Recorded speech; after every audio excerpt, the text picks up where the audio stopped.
ဒီလိုနေလူနဲ့တရဒီနေဘူးနဲ့တဲတယ်ပြော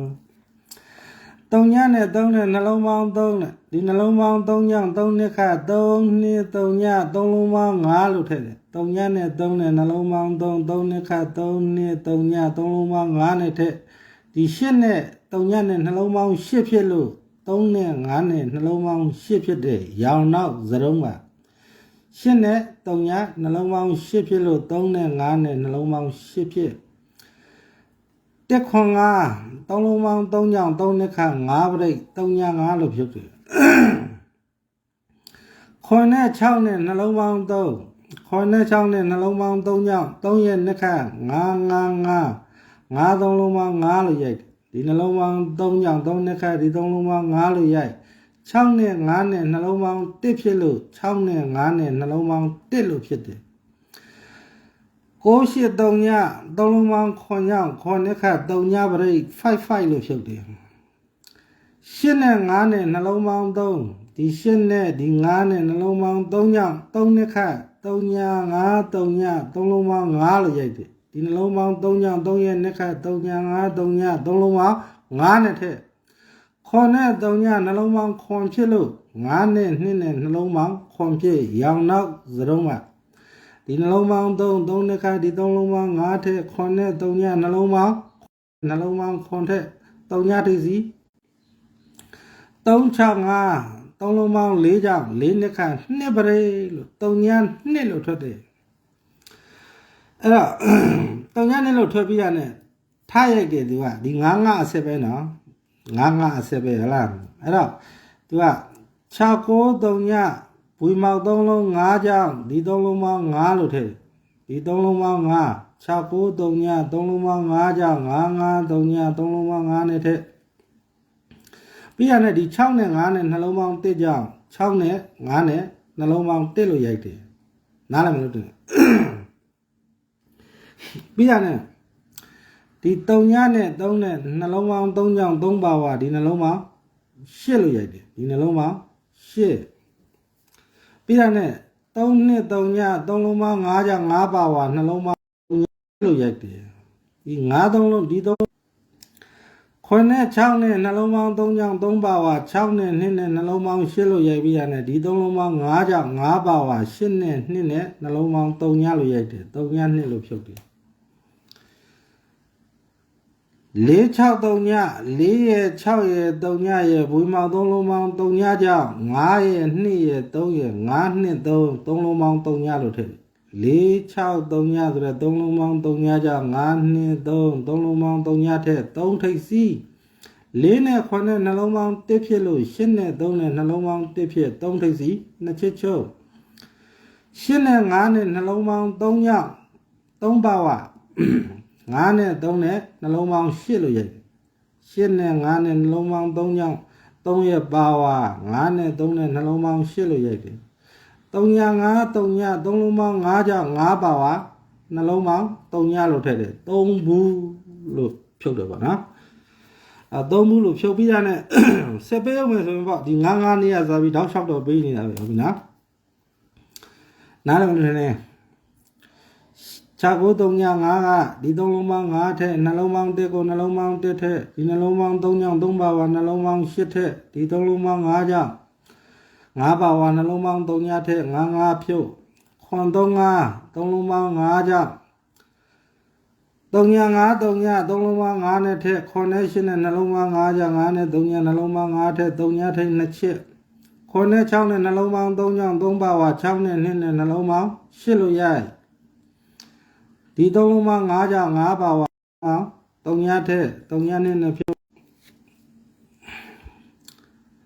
ဒီနှလုံးပေါင်း3ဒီနှလုံးပေါင်း3နှစ်ခါဒီ3လုံးပေါင်း5ကြောင့်5နှစ်ခါ6 5နှစ်3လုံးပေါင်း3နဲ့ပြန်ထည့်ဟုတ်နော်ဒီနှလုံးပေါင်း3ဒီနှလုံးပေါင်း3ကြောင့်3နှစ်ခါဒီ3လုံးပေါင်း5လို့ဒီ3လုံးပေါင်း5ကြောင့်5နှစ်ခါဒီ3လုံးပေါင်း3နဲ့ပြန်ထည့်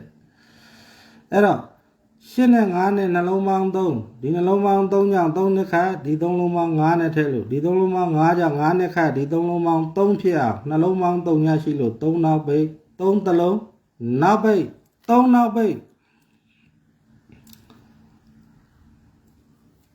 ပြီးရနဲ့ဒီ3နှစ်3ည3လုံးပေါင်း5ကို5နှစ်8 3လုံးပေါင်း5နဲ့ထက်5ဒီ3လုံးပေါင်း5ကြောင့်5 3ခွန်3လုံးပေါင်း5နဲ့ထက်လို့3ည5 3ည3လုံးပေါင်း5ကြောင့်ဒီ3လုံးပေါင်း5ဖြစ်အောင်လဲနှလုံးပေါင်း2ရှိလို့3နောက်ပိတ်2ချစ်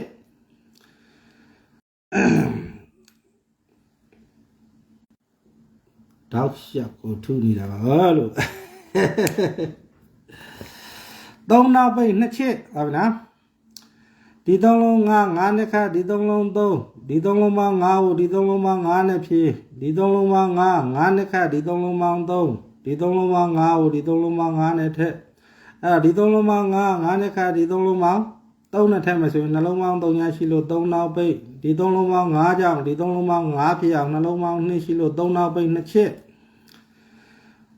ဒီ680 683ညဘူရှိ3လုံးပေါင်း4ကြောင့်4နှစ်ခါ5နှစ်3လုံးပေါင်း2နဲ့ထက်ခွန်5 3လုံးပေါင်း9ကြောင့်9နှစ်ခါ583 3လုံးပေါင်း6နဲ့ထက်4 3ည3ည3လုံးပေါင်း4ကြောင့်4နှစ်ခါဒီ3လုံးပေါင်း2ဖြစ်အောင်နှလုံးပေါင်း9ရှိလို့3နောက်ပိတ်3ချစ်3နောက်ပိတ်3ချစ်အဲ့3နောက်ပိတ်3ချစ်ကို3ည1 5 3လုံးပေါင်း6ခွန်9 3ည3လုံးပေါင်း6 8 3 5 3လုံးပေါင်း6ဒါ9အောင်လက်ဆိုင်ပါနော်အဲ့တော့3ည1 5 3လုံးပေါင်း6ကြောင့်6ရဲ့နှစ်ခါ5 3ည4 3လုံးပေါင်း9လို့ဖြစ်3ည1 5ဆိုတော့3လုံးပေါင်း6 6နှစ်ခါ5 3ည4 3လုံးပေါင်း9နဲ့ထက်ခွန်9 3ည3လုံးပေါင်း6ကြောင့်6နှစ်ခါ5 3 1 3လုံးပေါင်း9နဲ့ထက်လို့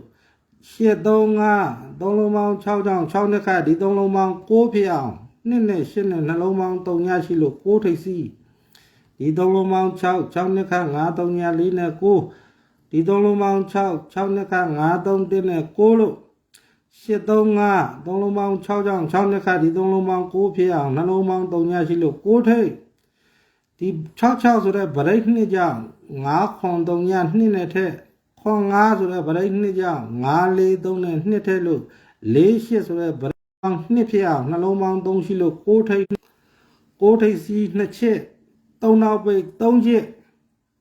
နားလည်မထင်နဲ့3ည1 5ဆိုတဲ့6နှစ်ခါဒီ3လုံးပေါင်း9ထဲနှလုံးပေါင်း2ကြောင့်3လုံးပေါင်း2နဲ့ချစ်ဒီ3လုံးပေါင်း6ခွန်9 3ညပေါင်းချင်း6နှစ်ခါ5 3 1 3လုံးပေါင်း9နဲ့ထဲနှလုံးပေါင်း2ကြောင့်5 4 3နဲ့2ထဲ8 3 5 3လုံးပေါင်း6နှစ်ခါဒီ3လုံးပေါင်း9ဖြစ်အောင်နှလုံးပေါင်း3ညရှိလို့9ထိပ်ဒီနှလုံးပေါင်းဗရိတ်နှစ်ကြောင့်ဒီ3လုံးပေါင်း2ခဲ့ရင်9ထိပ်2ချက်3နောက်ပိတ်3ချက်6 8 3ညဘူရှိ3လုံးပေါင်း4ကြောင့်4နှစ်ခါဗရိတ်နှစ်ခွန်5ဘူရှိ3လုံးပေါင်း9ကြောင့်9နှစ်ခါဗရိတ်6 4 3ည3ည3လုံးပေါင်း4ကြောင့်4နှစ်ခါ2ဗရိတ်9ထိပ်စီ3နောက်ပိတ်2ဗရိတ်9 3လို့အာဘွားလို့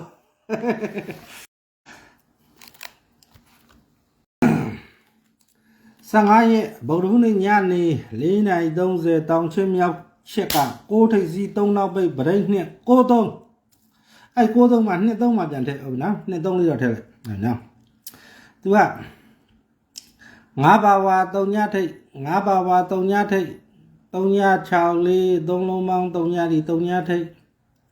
8ပါဝါ3ထိပ်8ပါဝါ3ထိပ်5ခွန်1 3လုံးပေါင်း3နီ3ထိပ်အဲ့ဒါခွန်ပါဝါ2ထိပ်ခွန်ရဲပါဝါ2ထိပ်3ည4 8 3လုံးပေါင်း2တီ2ထိပ်နဲ့23 2 3 2 3မှာထည့်မယ်ဟုတ်နော်9 3ဝုန်းလိုက်ထွက်ရင်ပေါ့ကွမထွက်ရင်လွဲတော့ဒါပေါ့အပိုင်းမှမသိတာ9 3ပထမ2 3 2 3မှာထည့်ဟုတ်နော်2 3 2 3မှာထည့်ဟုတ်နော်2 3လေးပါထည့်နော်နားလည်းမလို့ထည့်5ပါဝါ3ညထိပ်တော့တောက်လျှောက်လိုက်လို့ပြောတာနှလုံး8ကိုနှလုံး8နှလုံး1ကိုနှလုံး1နှလုံးခွန်ကိုနှလုံးခွန်နှလုံး1ကိုနှလုံး1နှလုံး5ကိုနှလုံး5နှလုံး1ကိုနှလုံး1အဲ့တော့ပါဝါထိပ်5ပါဝါ3ညထိပ်3လုံးပေါင်း3ညဒီထိပ်8ပါဝါ3ထိပ်3လုံးပေါင်း3ဒီ3ထိပ်ခွန်ပါဝါ2ထိပ်ဒီ3လုံးပေါင်း2ဒီ2ထိပ်23 2 3 9 3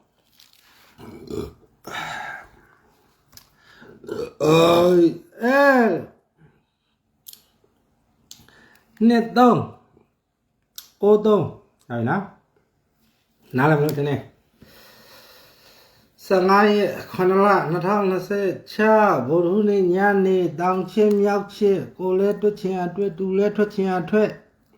ဟုတ်နော်ကိုထိပ်စီ3နောက်ပိတ်ဗရိတ်နှစ်နဲ့ကိုသုံးမဖြစ်မနေနှစ်ထိပ်စီ3နောက်ပိတ်နှစ်သုံးဟုတ်နော်နှစ်ကွက်ပေါ့ဟုတ်လားအဲ့တော့မိုးကျတဲ့လူတွေကမွေးနေပါနဲ့လေမွေးကြမလား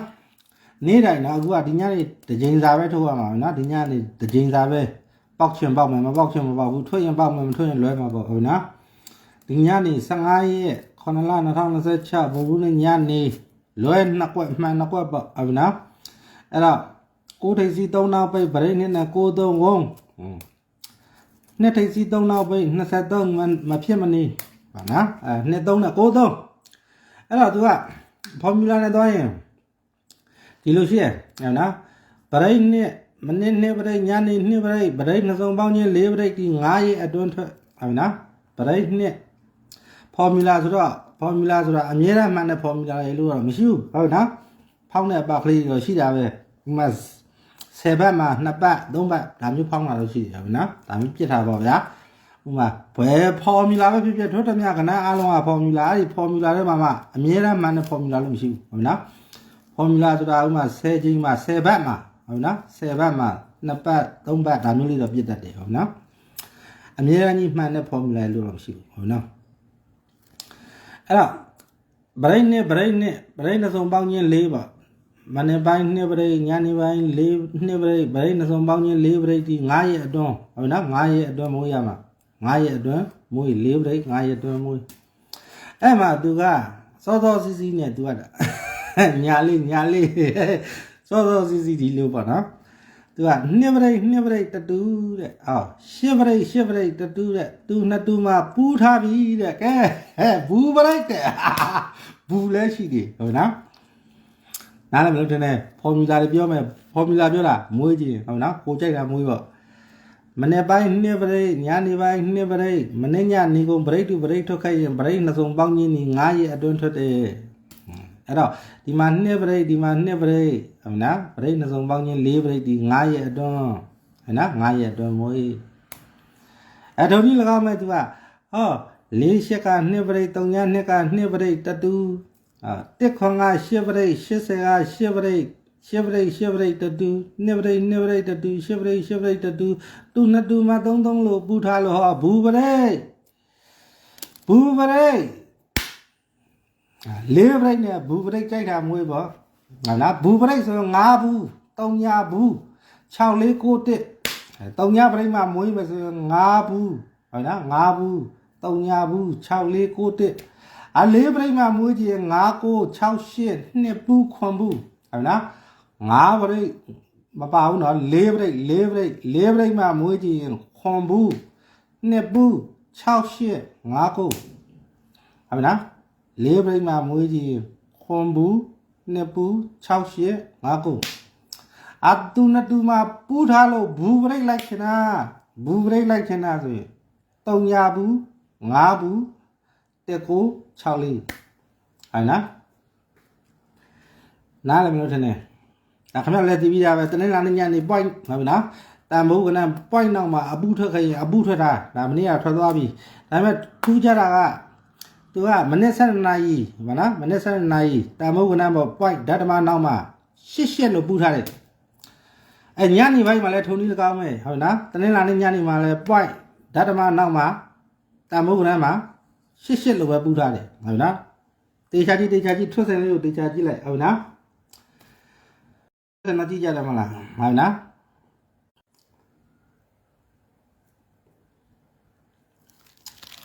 နားလည်းကြောက်လို့ထင်တယ်နားမလည်းပြပေးမယ်ခဏလေးဘူးတို့နှစ်ဘူးတို့ခွန်ဘူးတို့မထိုးဘဲနေကြမကြောင်ပြောတာဟုတ်နော်တချို့ကရှိတယ်လေဆရာကြီးတွေရှိတယ်ဆရာကြီးတွေရှိတယ်အပူကတုံးထွက်ပြီးပါရောငါ3ညဘူးတို့2ဘူးတို့ခွန်ဘူးတို့မထိုးဘဲနဲ့ကြံတယ်4ခွက်ထိုးနားလည်းမလို့ထင်တယ်ဟုတ်ပြီနော် မနေ့က3ထွက်သွားတာပဲကွာဟုတ်တယ်မလားအပူကတော့မကြိုက်တော့ပါဘူးဆိုပြီးဘူဘရိတ်တော့ထိုးပါရဲ့9ဘူးနဲ့3ညဘူးခြံခဲ့မှာဆိုလို့4ဘရိတ်တော့ထိုးပါရဲ့2ဘူးနဲ့9ဘူးခြံခဲ့မှာဆိုလို့ကဲအာဘွားလို့ဟုတ်ပြီနော်ဘီယာတွေပူကုန်ပြီလို့အာဘွားလို့နားလည်းကြမလို့တင်လေ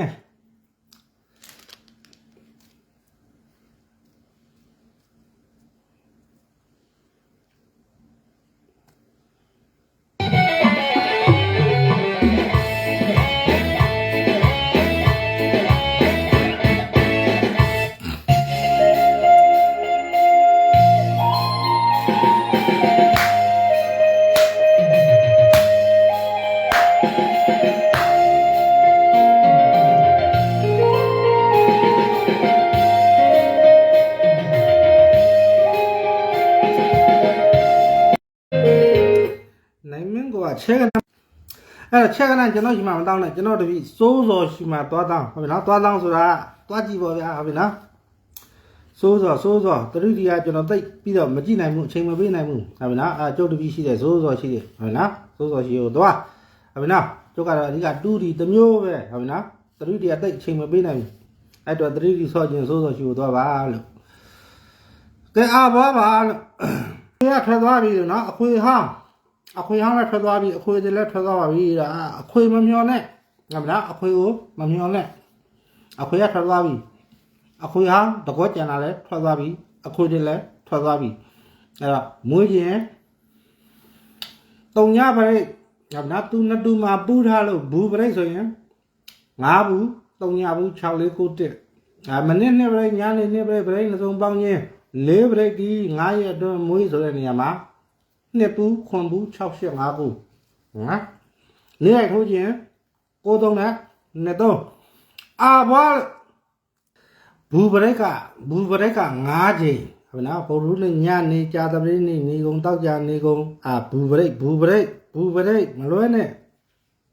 ဟုတ်လားဘူးပရိတ်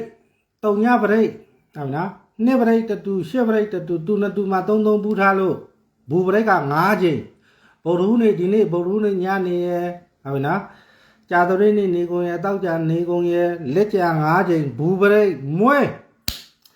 မနေ့နှစ်ပရိညနေနှစ်ပရိ4 8 3ညနှစ်ထွက်လို့4ပရိက9ရက်အတွင်းမွေးရမှာ4ပရိက9ရက်အတွင်းဟုတ်နော်အဲ့တော့အင်္ဂါဗုဒ္ဓဘူးကြာတပည့်တောက်ကြတနင်္လာအထိအဲ့ဒါ4ပရိဟုတ်နော်4ပရိကလာမဲ့တနင်္လာအထိမွေးရမှာနားလည်လားမသိဘူးဒါဖော်မူလာကိုပြောနဲ့9ရက်နဲ့9ချိန်နဲ့9ရက်နဲ့9ချိန်နဲ့မလွဲနဲ့နော်တုံညပရိတ်ဟုတ်နော်သူနှစ်တူမှာပူးထားလို့ဘူးပရိတ်က9ချိန်9ရက်မဟုတ်ဘူး9ချိန်ဟုတ်လား9ချိန်ဒီနေ့15ရက်နေ့ဗုဒ္ဓနေ့ညနေတစ်ချိန်16ရက်နေ့နေကုန်ဟုတ်လား18ရက်နေ့နေကုန်လက်ကြ9ချိန်ကတုံညပရိတ်မွေးအလေးပရိတ်ကလာမဲ့နောက်ပါတနင်္လာနေ့ထိမွေးဟုတ်နော်4ပရိတ်44ပရိတ်ကလာမဲ့နောက်ပါတနင်္လာနေ့နေကုန်ထိမွေးဗုဒ္ဓဟူးညနေကြာတပတိတောက်ကြတနင်္လာထိမွေးရမှာတနင်္လာနေ့နေကုန်ထိမွေးရမှာက4ပရိတ်ဟုတ်နော်ဘူပရိတ်ကဒီနေ့ညနေရမနက်ဖြန်နေကုန်ရတပတ်ခါနေကုန်ရလက်ကြ5ချိန်3ညပရိတ်နော်မလွဲနဲ့နော်ကဲအားပါလို့